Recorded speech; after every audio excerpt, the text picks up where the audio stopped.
Kembali lagi di Hidup Sehat Plus TV One bersama saya Dr. Ekles. Nah, kali ini kita akan membahas yang namanya teh hijau. Teh hijau saya rasa semua masyarakat sudah tahu mengenai fungsinya. Ada yang untuk kesehatan dan katanya bisa untuk awet muda. Nah, kali ini kita akan membahas mengenai seluk-beluk yang namanya teh hijau related dengan manfaatnya bagi kesehatan tubuh tentunya. Nah, kali ini kita udah bersama Dr. Maria, spesialis gizi klinik. Apa kabar, Dok? Tuhan luar biasa sehat. Luar biasa. Sudah minum teh hijau, Dok? Teh hijau. Nah, ini nih mau nanya. Hari ini kita ngomongin teh hijau, tapi teh hijaunya mana nih, Dok? Ya, nanti kita sambil nunggu ya. Oh, ternyata sudah ada teh hijau yang menanti kita. Ini teh hijau jenis apa, Mbak? Ini serendipity namanya. Dia lokal dari Serendipity. Oh, oke. Wanginya khas sekali, Dok. Ternyata enak, ya? ini serendipity khas Indonesia. Oke, Dok. Ngomong-ngomong soal teh hijau, apa sih manfaat teh hijau bagi kesehatan? Nah, sebenarnya manfaat teh hijau itu banyak sekali. Sangat banyak, Dok, ya? Tetapi kita kenal dulu nih sebenarnya berbagai macam jenis teh yang ada di sekitar kita. Oke, jadi yang sering kita konsumsi. Oke, jadi selain teh hijau ada banyak teh yang lainnya ya? Seperti jadi apa, Dok? Ada teh hitam atau black tea. Black tea. Sebenarnya ada 3 jenis yang secara umum orang kenal. Oke. Ada black tea atau teh hitam, hitam. kemudian ada teh hijau, Teh green hijau. tea, dan oolong tea. Teh ulung. Teh ulung. Iya. Apa tuh bedanya, Dok? Ya, bedanya sebenarnya ini dari proses si daun teh ini kemudian diproses menjadi bentuk kering, ada yang difermentasi, kemudian ada yang hanya dikeringkan saja, kemudian ada yang kombinasi keduanya. Berarti prosesnya yang membedakan ya? Betul sekali. Terus yang paling bermanfaat apa, Dok? Apakah hanya teh hijau saja atau Jadi gimana?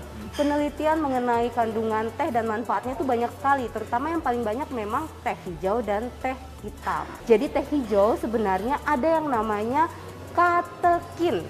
Katekin. Katekin itu merupakan polifenol yang terkandung di dalam teh hijau sejumlah kurang lebih 30% dari berat keringnya yang mempunyai dampak efek antioksidan buat tubuh kita. Oke, jadi katekin ini adalah antioksidan untuk tubuh kita ya? Ya, antioksidan, katekin ini antioksidan yang banyak terdapat di dalam teh.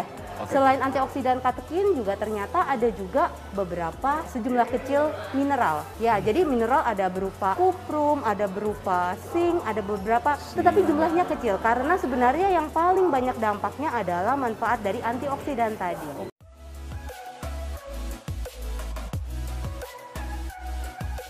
Banyak beredar di luar sana mengenai mitos yang berhubungan dengan teh hijau mengenai manfaat dan fungsinya. Nah, saat ini kita akan meluruskannya masih bersama dengan Dr. Maria. Fakta yang pertama, Dok, fakta mitos yang pertama. Saya juga lagi diet nih. Apakah benar teh hijau dapat menurunkan berat badan? Fakta atau mitos, Dok? Fakta. Fakta. Ya, kenapa, Dok? Menyenangkan ya. Menyenangkan tuh. Ya, jadi sebenarnya gini, ada penelitian yang membuktikan bahwa dengan konsumsi rutin teh hijau sebanyak 4 cup, biasanya kalau penelitian itu pakainya bukan gelas tapi cangkir ya, 4 cup per hari selama kurang lebih 6-8 minggu ternyata mampu menurunkan berat badan secara signifikan. Wow. Ada tapinya, memang ini harus disertai dengan pengaturan makan. Bukan berarti kalau mau turunin berat badan kemudian makan nggak diatur sembarangan aja kemudian hanya dengan minum teh. Setuju banget. Jadi harus diatur. Menarik banget, Dok. Selanjutnya, apakah konsumsi teh hijau dapat meningkatkan fungsi otak? Mitos atau fakta? Fakta. Fakta. Iya. Wow. Ya, hebat banget ya teh hijau ini. Iya. Jadi tadi di depan kita sudah tahu nih bahwa ada yang namanya katekin, itu polifenol ya, polifenol yang aktif yang ada di dalam teh hijau. Ya. Ternyata ada juga zat aktif lain yang namanya theanin. Theanin? Ya, jadi rupanya theanin dan katekin ini secara sinergis mampu memperbaiki fungsi kognisi. Jadi daya ingat, kemudian selain itu juga sebenarnya mampu mencegah proses degenerasi pada sel-sel saraf.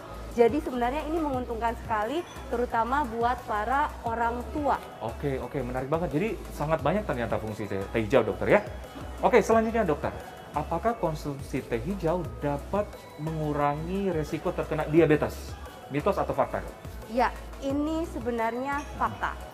Walaupun pada kenyataannya dari berbagai penelitian ini masih kontroversi, tetapi ada kecenderungan dengan konsumsi rutin teh hijau ini menurunkan resiko diabetes.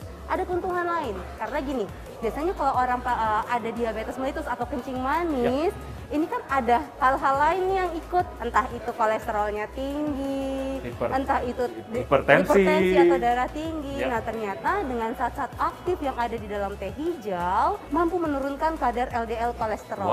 Jadi bonusnya banyak. Walaupun memang beberapa penelitian tadi masih kontroversi terhadap resiko diabetes, tetapi kita ingat nih bonus-bonus yang ada yang dapat kita dapatkan saat untuk kesehatan untuk kesehatan pada umumnya juga ya, Dok ya. Wah, setuju banget, menarik banget. Selanjutnya nih, Dok. Wah, ini fakta mitos ini menarik banget juga buat saya, Dok. Apakah konsumsi teh hijau dapat mencegah penuaan dini? Mitos atau fakta, Dok? Ini pastinya fakta dong. Menyenangkan banget fakta ya? Dari konsumsi teh hijau. Oke. Jadi ternyata selain antioksidan, teh hijau juga mampu menangkal radikal bebas karena efek antioksidan. Ada tadi lagi antiinflamasi.